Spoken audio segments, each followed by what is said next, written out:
Hello, everybody. Hello, and welcome to No Holds Barred. So this week, we're going to talk about a couple of events that happened. The U.S. budget deficit. The U.S. budget deficit passed $1.8 trillion this past week. And also, the DOJ, the Department of Justice in the United States, weighs a Google breakup. So we're going to be talking about these.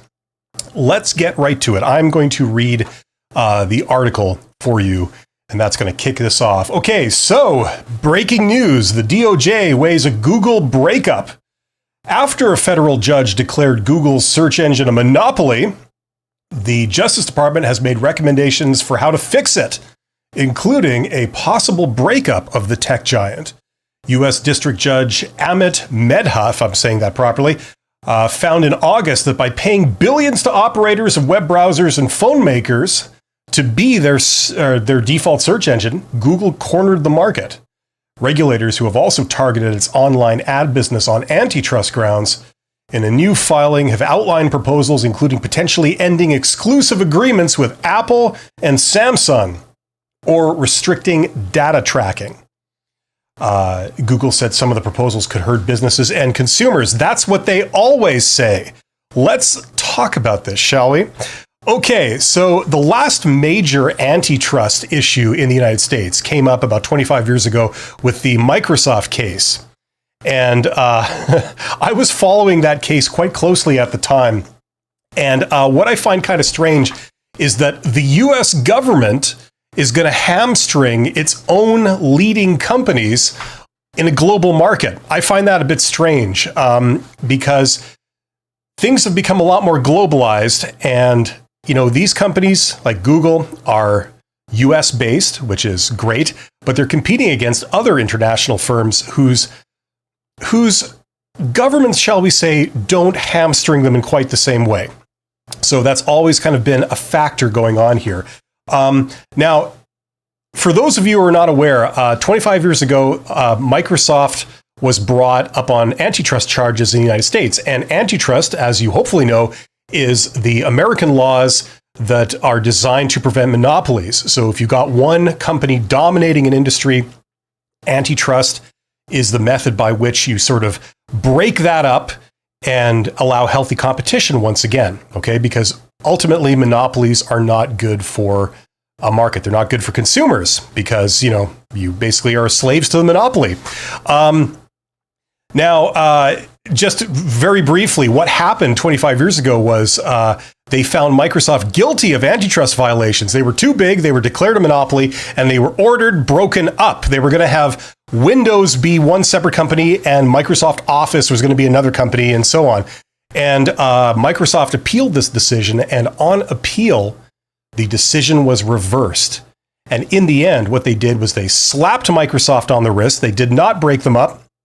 And one could make the case that that resulted in a huge culture change at Microsoft. They were nowhere near as aggressive as they had been, and that kind of hamstrung them for at least the next 10 years. And it allowed sort of opportunities for other companies like Google to rise and, move into businesses that Microsoft didn't really challenge them very strongly. So, all this is debatable. Different people have different opinions on it, but that's kind of what happened. Now, the problem with antitrust has always been the same in recent times, and that is the definition of monopoly. Because antitrust laws were created over 100 years ago in the United States to deal with big physical companies like Standard Oil. And I think Bell Telephone was another one, where these companies were traditional businesses. They had lots of physical assets spread out over a huge geographic location. And not only were these companies dominant in their market, but there were huge barriers to entry. Because if you wanted to come in and compete with these companies, they would just crush you with their economies of scale, and you would need such a massive capital investment to get into these businesses that no one could really do it, right? And that was the problem. But in recent times, that's been called into question. And 25 years ago, with the Microsoft antitrust case, it was a bit up in the air because you couldn't argue with the fact that Microsoft was dominant in its market. It owned like 95% of the business. So, okay, they're dominant. However, a lot of things that are implied that come along with that were called into question. Like, for example, the barriers to entry. Just because Microsoft was dominant in the industry, did that mean that nobody could compete with them? At the time, Microsoft argued that wasn't a requirement. It would be possible, theoretically, for someone in their basement to write a killer app that would put Microsoft out of business. Nobody believed Microsoft at the time when they said this, but in hindsight, it turns out that kind of is what played out.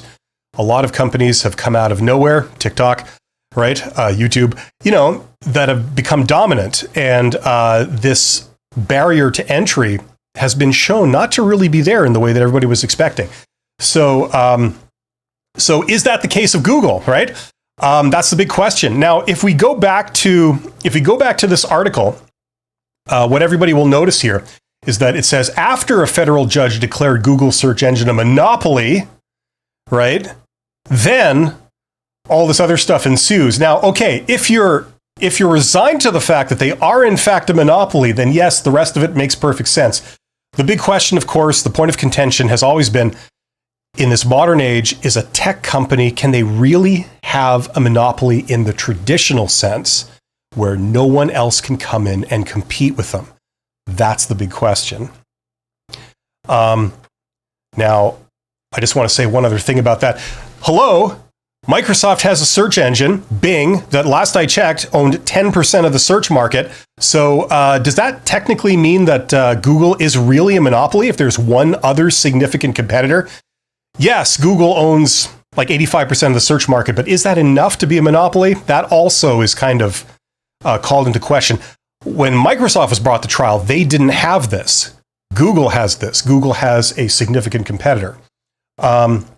Now, just to end this off, my prediction, you guys can tell me what you think in the comments. My prediction is that the United States government will not break up Google. That's my prediction. They're just going to give them what they gave Microsoft, a slap on the wrist. And the US needs them, they need Google to counter leading tech companies on the international stage like Baidu and TikTok and others of that ilk. So that's my prediction. You guys can let me know what you think in the comments. Okay, moving on. See if I can work my own technology here. Moving on to our lead topic today. The US budget deficit passes $1.8 trillion. And here's the full article as it appeared on LinkedIn. The nation's budget, that's the US, the nation's budget deficit topped $1.8 trillion in the last fiscal year, according to a new estimate from the Congressional Budget Office. Most of that figure was driven by bigger outlays on Social Security and Medicare. You can tell the political leanings of this, which cost 6% more than they did a year ago. Now, you'll note that they're talking about an increase, not an absolute value. Interest payments, too, played a role, surging by more than a third over financial year 2023. Thanks to higher interest rates. I would suspect that that's by far the biggest component contributing to this. Still, the deficit is slightly smaller than it was the previous year. Note that. Such deficits are expected to continue for the foreseeable future and hit record levels within a few years. Okay, let's talk about this.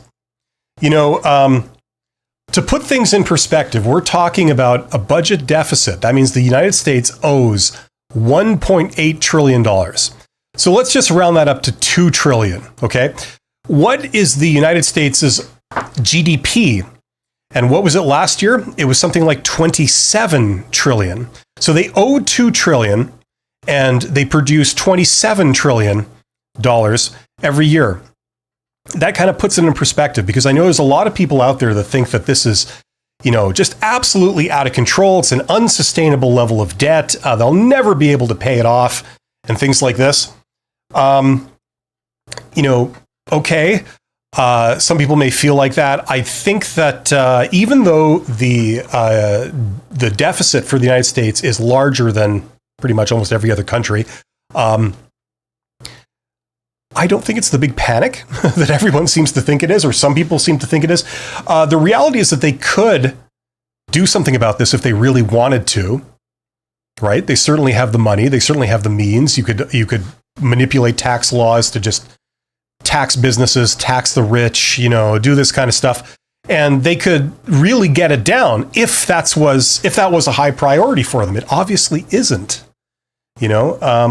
I think greed can be a wonderful thing if you use it properly. I think that even if they hypothetically did this and they taxed businesses and they taxed the rich, yes, there would be consequences for doing that. I'm not saying there wouldn't be. There'd be major consequences for doing that. But in the grand scheme of things, if it pays off their national debt, I think they'd suck it up and take it. And the thing about greed is that if people can still make money, they'll come back, right? Look what happened after 2008 with the investment banks, right? And the merchant banks. They were slapped on the wrist with regulation and consequences, and they still came back because they could still make money. So I'm just saying, hypothetically, if they wanted to do something about this, they actually could. It is within their means. After going through things like World War II and the space race and the Cold War, I mean, this is not that significant compared with those things. So they could do it if they wanted to. But I have a master's degree in finance, and I've always been fascinated by monetary theory, the study of wealth, what it is and how it's created and all the forms it takes. And there's something that's totally apropos here that I want to share with you guys, and that is the concept of instant wealth creation through debt, okay? Now, let's pretend, just come with me for a second, that you are on a desert island and there's no real resources to speak of. It's just you and a couple of people. How do you generate wealth? Well, you can instantly call into existence a ton of wealth just by somebody making a promise and someone else believing them. Okay? And that's what we see every day. And the American economy is largely based on this. Banks have the right to create money. This is the thing about banks. They have a special sort of rule that applies to them and no one else. They can create money. So when you go down and you get a loan or a mortgage, it's not like the bank has saved up money and is lending that out to you. That's not actually what's going on. What happens is as soon as you sign the contract that commits you to do something in the future, like pay back a loan, okay, you're committing to that. The bank then calls into existence the amount of money for the loan, essentially. Okay, they just create it out of thin air. There was $0 in their bank account, and they just write in the amount of the loan, basically. Kind of a simplification, but that's essentially what's going on.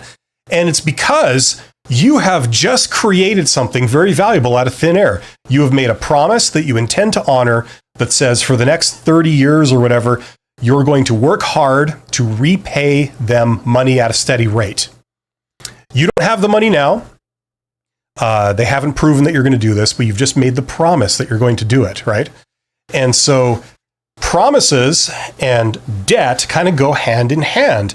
And that's one of the things that the US economy is primarily based on. So, people think of a national deficit as something that always has to be reduced to zero. And in the case of the United States, Americans love to operate this way. They have since certainly the beginning of the 20th century. This is just part of how they operate. And, so my prediction for this is that it's going to be business as usual. The US chooses to operate this way. They are not going to pay down their debt. If anything, it's going to grow, but they can back it up with GDP. So I don't think anyone is really worried in any real sense at the moment. So this is essentially a non-event, in my opinion. But that's just my opinion. You guys let me know what you think of both of these items. I'm interested to hear it in the comments. Thanks for watching. This is something a little bit new for me. I'm trying a new type of live stream. Let me know what you think of it, if it's something I should consider continuing with or not. Thanks as always. You guys are awesome.